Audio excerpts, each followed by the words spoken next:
Hello everyone, कैसे हो? मैं रवि कुमार। आज आपको मैं 12 क्लास का जो 10 क्लास का सिलेबस है उसको मैं आज बताऊंगा मैथ के कि इसमें कौन कौन सा चैप्टर आते हैं मैथ के 10 क्लास में। ठीक है, क्लास 10 10th में मैथ में क्या क्या सिलेबस में। पहले जान लेते हैं कि मैथ में गणित सब्जेक्ट में एग्जाम पैटर्न क्या होता है।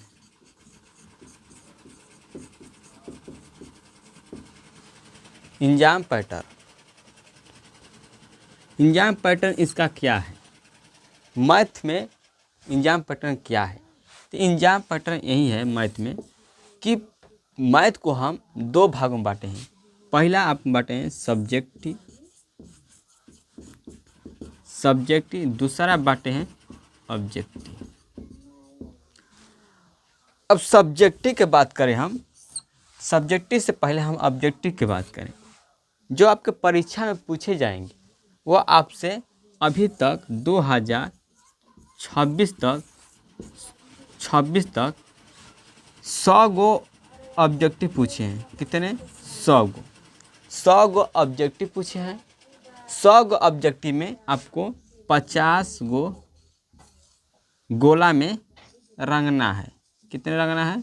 50 गो गोला में रंगना है। 100 गो ऑब्जेक्टिव में 50 गो आपको रंगना है। ठीक, मैथ में ऑब्जेक्टिव में। अब जो बचता है, क्या बचता है? सब्जेक्टिव आपका जो होता है सब्जेक्टिव में आपका एक आता है 5 मार्क्स का। एक आता है 5 मार्क्स का। अब 5 मार्क्स कितने साल होते हैं? एक होता है आपका 2 मार्क्स का। ठीक, ये 5 मार्क्स कितने साल होते हैं? 5 मार्क्स के साल होते हैं आपका 10 क्वेश्चन होते हैं। कितने? 10 क्वेश्चन होते हैं। 10 में आपको कितने बनाने हैं? 5 ही क्या बनाने हैं?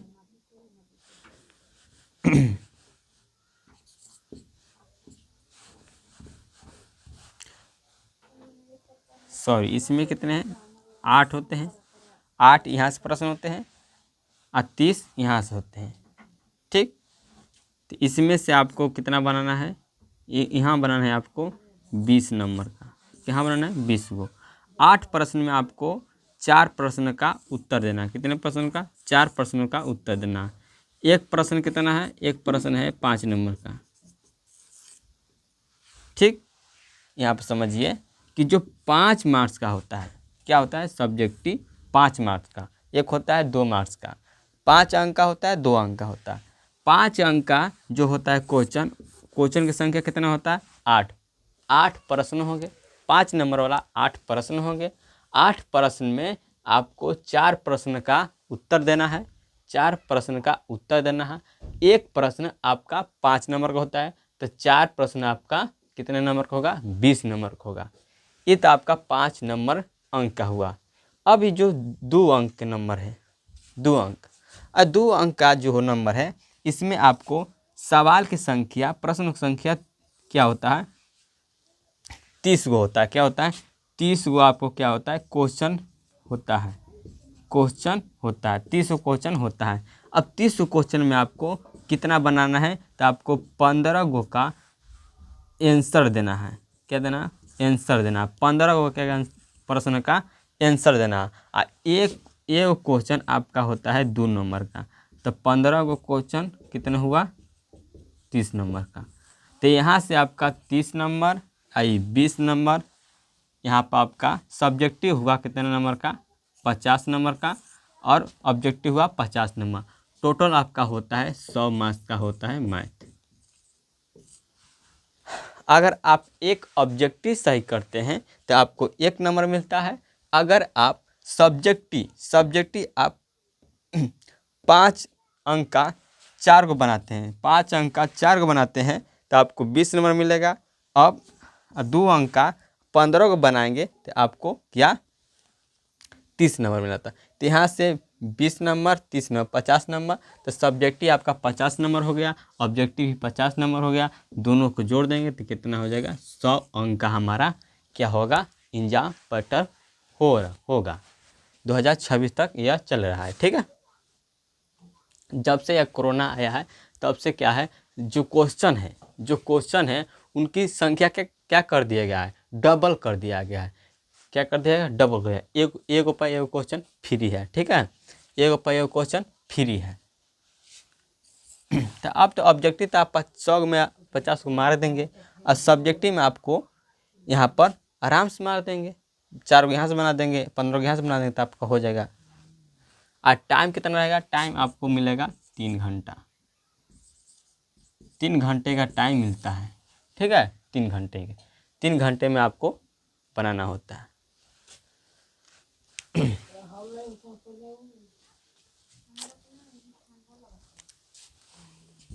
यह आपका एग्जाम पैटर्न।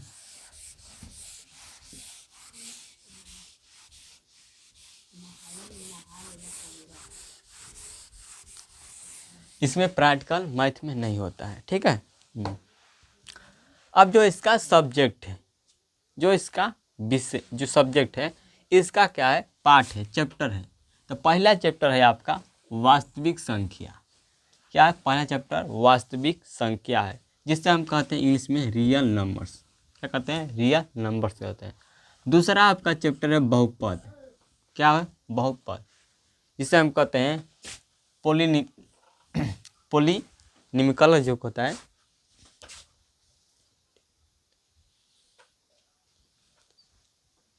जो आपका होता है तीसरा, 2 चर वाले रैखिक समीकरण।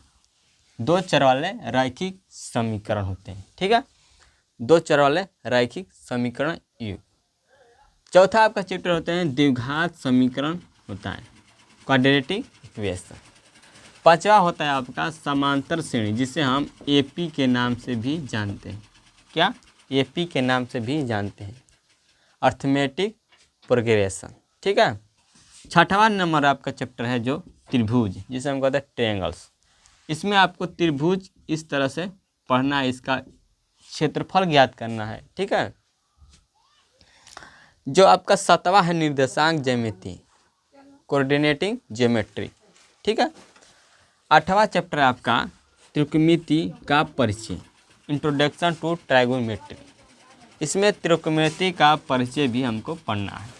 आइए, आप जितना चैप्टर देख रहे हैं आपको यह कंपटीशन में भी काम देगा। ठीक है, 9वां चैप्टर है आपका त्रिकोणमिति के कुछ अनुप्रयोग।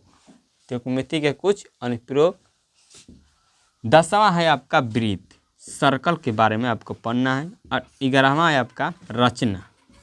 रचना आपको तो कंपटीशन में पूछता है, लेकिन आपको 10 क्लास में पढ़ना है। और आपका 12वां नंबर है वृत्तों से संबंधित क्षेत्रफल, ये आपको कंपटीशन में पढ़ना है। 13वां आपका है पृष्ठीय क्षेत्रफल और आयतन, आपको भी यह 10 क्लास में पढ़ना है और कंपटीशन में भी पढ़ना है।